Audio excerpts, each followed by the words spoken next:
it's me, and I am here today with a retread of an old video. So when I first posted to this channel, I actually was not planning on it being a channel. I just wanted to put up a video that would go with an article that I'd written because the article was very long and not at all ADHD friendly. So I had figured that people were going to just kind of follow along with the article, or that they may have already tried to start reading the article, and so maybe they would just want to switch to the video. I don't know. I was trying to be nice. And there really was no plan to turn this channel into a thing. So imagine my surprise when I decide that I'm going to do this. And that video, maybe because it was my earliest, maybe because it was about ADHD routines, which is very important, it became the most popular and most watched video on my channel. And people started to comment pretty regularly about how the music was too loud in it. And once I decided to let my rejection-sensitive dysphoria die down, I went and I checked, and they were right. If you can't watch a video with music and pay attention, this video is no good for you. The video was way too loud. The music was way too loud. So I thought, why not redo that video? Especially also since I have kind of seen that there is a better way to do things with Motion and ClickUp and Google. And I figured it would be better if I redid the video with no music and kind of showed you how things work. So before I get into that, please, please, please, if this is your kind of thing, if ADHD and productivity and self-awareness and self-acceptance with ADHD is your kind of thing, please like and subscribe. And because that makes me happy. Okay, so let's get into it. So I'm going to start by introducing you to the players in case you have never done Motion before or never heard of Motion and you're curious as to how it works. Now, Motion touts itself as the ultimate digital assistant. And I mean, it comes pretty damn close. I used to use it all the time. That was where the video came from. I no longer do. But I still suggest it to my clients. I still suggest it to friends because it is very good. It's just, I am the kind of person who likes to have a lot more control over my calendar than most do. And so, you know, the constant moving things around when I was like not really wanting to switch to what they wanted me to switch to was driving me nuts. But for people who definitely just kind of need that help knowing what to work on next, what to focus on next, where certain projects and certain tasks should fit into their schedule, this is a great, great app, and it's only getting better. So with Motion, when you first set up, it's automatically going to ask you what Google Calendar to integrate with. It only works with Google as far as I know, and it is going to have you kind of choose which calendar you want to work with and which 3 calendars to plan around. Now, when they first pull it up, they are going to not mention this. I am mentioning this to you because it drives me nuts. Whatever calendars you use to plan around that you do not want anything planned over, make sure that you include that in the My Calendars area. That means that when they first ask you, click everything that is going to have some say in your day. What do I mean by that? To give you an example, you see that My Day has some things in it.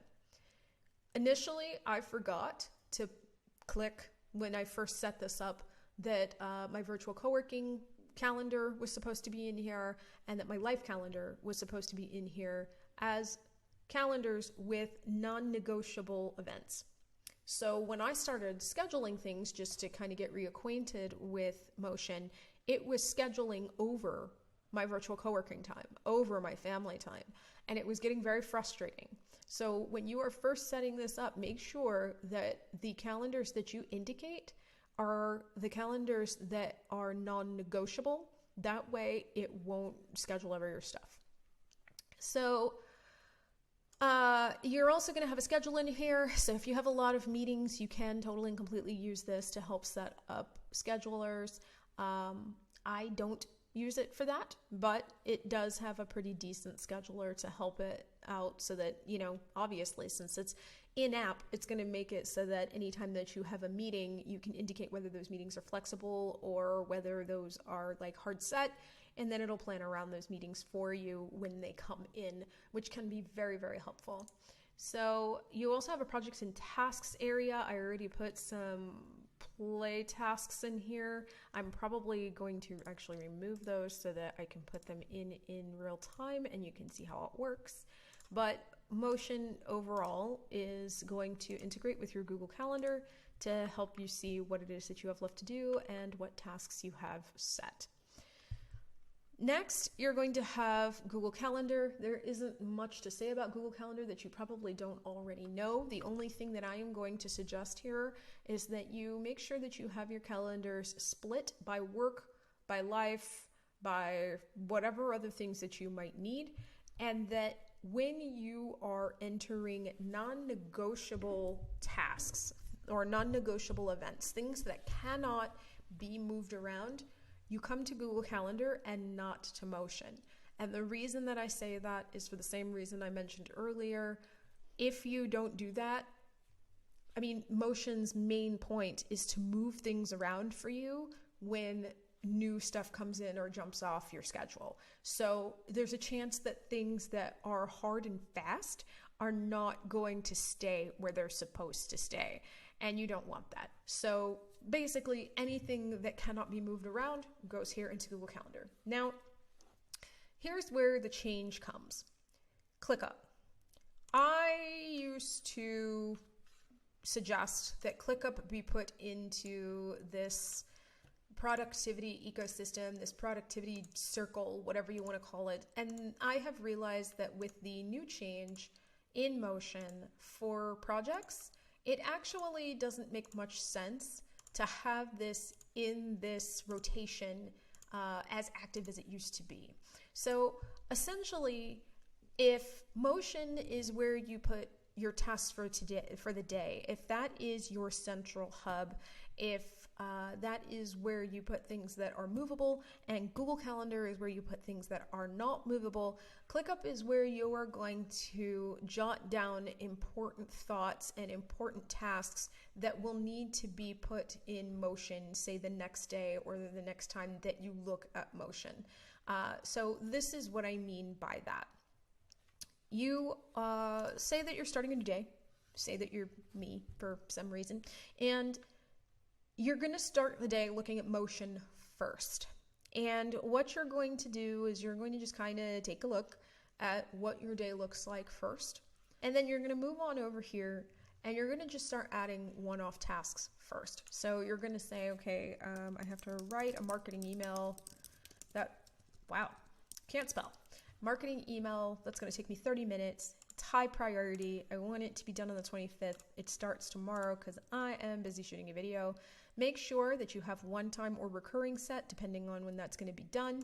Make sure that you have the correct schedule fit in there. I'm already going to be doing work hours, so that's fine. And I'm putting that down there. Now I'm going to come in here and I'm going to say update website. Well, no, we'll do that in a minute because I'm going to show you how a larger scale project would work. But another one-off would be answer emails, and that's going to take me 30 minutes, and that is also high priority. That has a hard deadline. It needs to be done by Friday. It starts tomorrow, and I'm going to go ahead and schedule it. And let's do a longer one-off task. Let's say that I need to proofread latest blog posts, and that's going to take me, say, 2 hours. Now, one of the things that I do really appreciate about Motion is that when we are in like full-on ADHD focus mode, we tend to be so shitty at understanding that we can totally get up and go do something else, or that we can, only do a little bit of it and move on and then come back and do more. So what Motion does is it kind of reminds you that by saying, hey, listen, I might split this into chunks so that you can work on little pieces of multiple things instead of having to work on the whole thing in 2 hours, and you can indicate how long you want that to be. And let's say that I'm going to make that medium. It has a soft deadline. If you choose no deadline, it's essentially just going to ask you, okay, do you just want it done in a week, 2 to 3 weeks, 1 to 2 months, or 3 to 6 months? But I'm going to say, okay, I have a soft deadline. I want it done by next Saturday, and I'm good with starting it tomorrow. And now we're just going to go ahead and let Motion do its thing. And it's going to enter this stuff in for us, and you'll see that it's already been put in for tomorrow. So I just basically filled up my day for tomorrow. And you know, you can go and you can look at your Google Calendar here, and it automatically is going to add all of your Motion tasks in here for you. Now, this comes in handy, especially when you are going in to figure out those non-negotiables. Because when you're figuring out the non-negotiables, having this here, especially when you have pre-planned a project, which I'm going to show you in a minute, it's going to make it so that you'll be like, wow, I'm really working on this one project all day on Thursday. So, hey, you know, maybe I'm going to make it so that this non-negotiable is going to be on Friday instead. So that's where that comes in with Google. Okay, so if you are seeing this, sorry if one of the tasks looks a little different, but I had to go ahead and fix a couple things, and I wound up having to completely and utterly re-add all of my tasks, and I couldn't remember what the third one was. I also wanted to go ahead and change it because I knew that there was a way to set it up so that all of your Motion tasks kind of showed the name, but I couldn't remember how. I set that. It should set up in a couple seconds for you to be able to see that, but it was just driving me crazy. Anyway, let's go ahead and talk about projects. So these are tasks that do not have projects, okay? These are your one-offs that we were talking about. You're gonna go ahead and have your projects in here. So let's go ahead and say, for example, that you're like, oh, I need to update my website.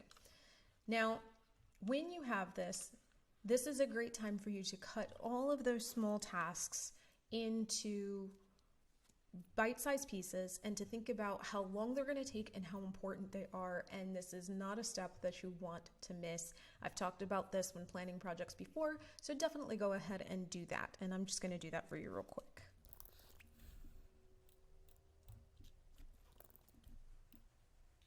Okay, so I went ahead and I gave all of these a hard deadline, and I really overestimated how long these kind of things could take, but I really just wanted to be able to give you guys an idea of what this is going to look like. So now when you go back to your calendar and you take a look, you have all of these things here now that have been added in when you need to start working on your copy, when you need to start looking at researching domains, when you need to start looking at proofreading. And the great thing is, as you go through and add things to your Google Calendar, this is going to change. It will move things around. It'll make it so that you will have a better idea of when you should be working on these things, where you are on task and not on task.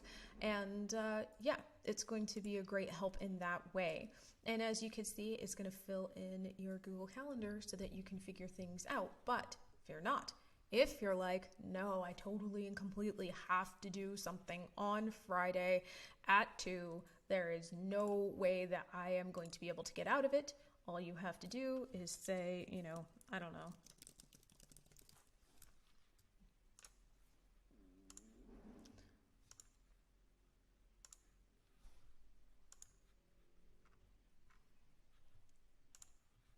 You're going to go ahead and put that there. And then you're going to come on over here to Motion, and you're just going to go into your calendar, and now it's been added in and it'll move things around for you. Now you're probably asking, okay, well, where does ClickUp come up in this? Well, ClickUp is where you're going to go for keeping track of where you are in that project. So you can do this one of two ways. The best way, in my opinion, is to just go ahead and type out the same things that you had in for the project in the first place. And you can indicate each task, you know, writing the copy and choosing, or, you know, design, and then making sure that one of your subtasks is choosing the palette, things like that. And then what you're going to do is you're going to figure out according, you're going to indicate your due dates, you're going to indicate your priorities. And then in here is where you are going to keep track of your progress, because Motion doesn't do a great job of showing progress. It'll show you when you're done, and you do have the option here to do all of this as a Kanban if you so choose. It does have that option, but I feel like in order for you to keep track of where things are, to keep track of important notes, things like that, ClickUp really is best. And it makes it so that you also are able to connect with your calendar. And if you want to see how to do that, you're basically going to come over here to your calendar view. You have to make sure you have that here. You go to Add Calendar, Google Calendar, sorry.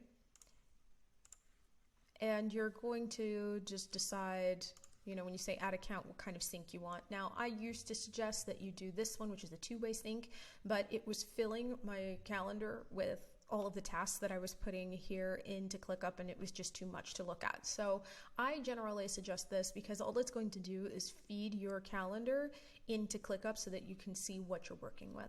And this is just kind of a fantastic way of keeping track of where you are in terms of your progress and in terms of your project. And it's also kind of a great place if you just want to, if you're working mainly in ClickUp, kind of going back and forth between spaces and projects, it's a great place for you just to look in here, in that day, where you might have time for certain things. So, I don't know what exactly you might have in here, but maybe you've added a couple things. You just want to see where you might be able to fit that in. Honestly, ClickUp is really best just to kind of have as an extra fail-safe, and because their mobile app is better, you can definitely still do all of this with just Motion in Google if this is overarching for you or if this is overwhelming. But if it's not and you want to use it, this is a great place, like I said, for you to keep track of where things are, to be able to add tags for certain things so that you're able to kind of keep track of what you're working on and how, and in connection to what department. It's a great place for you to get down to the nitty-gritty and to get more granular with your information, and to add dependencies and relationships and things like that. And so then you're able to go a little bit further into it and make sure that you're indicating that stuff. But if you don't feel that you need to go so granularly, you can very easily do everything that I just showed you in Motion. And if you decide that you would like to use Motion, ClickUp, or just Motion and Google Calendar, I do have some affiliate links in the description where you'll be able to download all of this and try it all out. The Motion trial period has been changed to 7 days. It used to be 4 months, and then, I don't know, it got too big and bad for us, I guess. So that's for 7 days. And then with ClickUp, I believe you just start with a free account, and then you can upgrade anytime you like. So hopefully this has been a little bit more helpful and a little bit more narrowed down, definitely a lot quieter. And yeah, let me know if you have any questions, if there's anything else that you would like to know, and I'd be happy to do a video about it. In the meantime, thanks very much for watching. Drink more water, take care of yourself, and I'll see you in the next video.